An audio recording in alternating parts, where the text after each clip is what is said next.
Tickling the ivory tickles something inside of Morgan Porter. Her head bops to the beat, unfazed that she's dancing with a life-threatening condition. We don't know exactly how much she gets since she is 3.5, but I think she's always been very observant, very intelligent, and very in tune. Before, Daddy. In August? In August. A month before Morgan's 3rd birthday, her parents say she came down with something. She was fine, but as soon as we got home that night, she started to throw up. And then we were like, okay, this must be just the flu.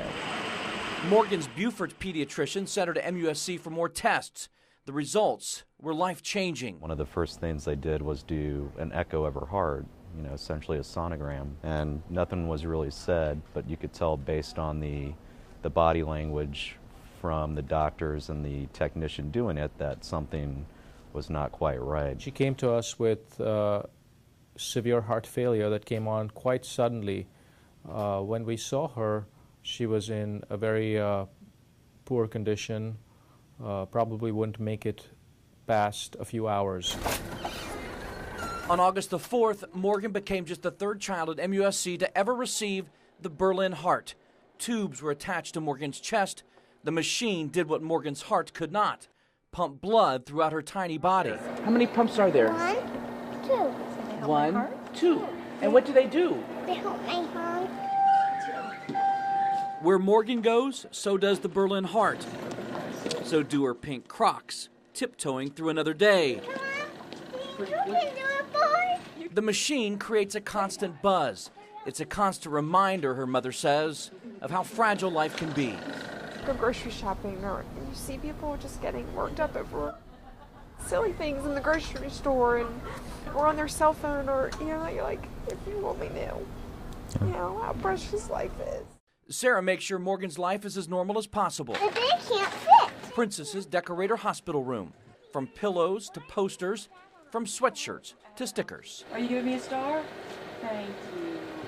Here you go, darling. A volunteer comes in weekly to help with schoolwork. Which one's wearing pink? Which one's wearing purple? Oh, kiss your brain. You are so smart. Scamp the pup drops by for a visit. We've got a system here, and we've got wonderful nurses and doctors, and the whole staff of MUSC has, It's been great. they're family. Hey, what's that? Oh wow, that's what I wear sometimes, right? Dr. Manu Kavarana is one of Morgan's heart doctors.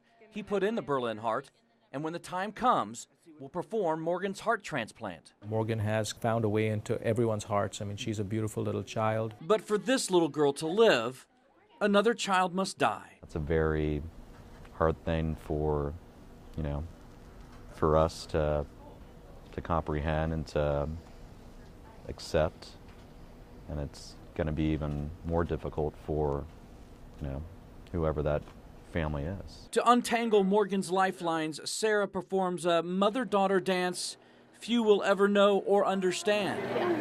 I know, I'm busy too. I pray to God that, in His time, He'll bring us her the right heart at the right time. It's a reindeer. I believe in my heart that there is a purpose for this. Night falls, and all is quiet outside of MUSC Children's Hospital. But the work is just beginning for Dr. Manu Kavarana and his team. Hey guys, it's a go. They're going to be clapping in 10 minutes. For Morgan Porter's parents, hours of anxious waiting begin with a kiss. Very emotional. I just think because you knew there was this long surgery ahead. I was nervous. Of course, there were a lot of prayers and a lot of other people praying as well. As Morgan is wheeled to the OR, the wheels of a private jet touch down at Charleston International. On board, 2 MUSC doctors and a new heart for the 3-year-old. A phone call to the OR begins a race against the clock. Once the heart's out of the body, at the donor side, you want to make sure that things are moving swiftly and fast enough so that you get the heart in and starting up by 4 to 6 hours. As the heart is transported by private car to Children's Hospital, Dr. Kavarana goes to work. He attached the Berlin heart to Morgan's chest 6 months ago, It pumped blood throughout her tiny body when her heart could not.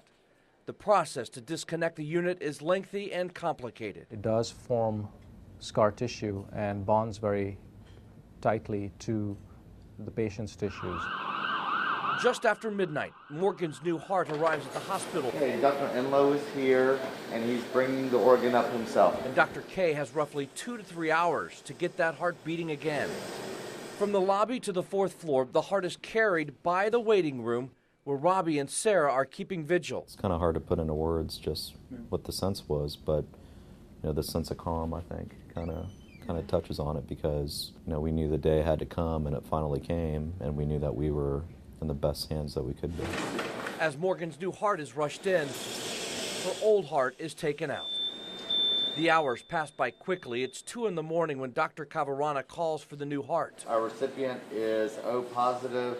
The donor is O, which is compatible. Does everybody agree?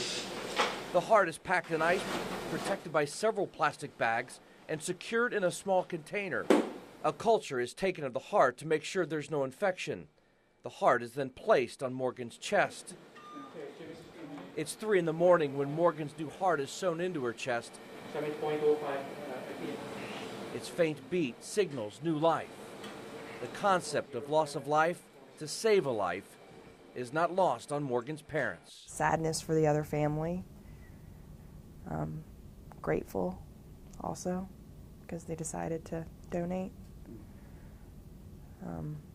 It's just a combination of a lot of emotions.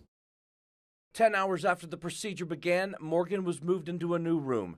Her first week of recovery captured in pictures. They show the increasing strength of a little girl, the faith of a family, and the miracle of transplant.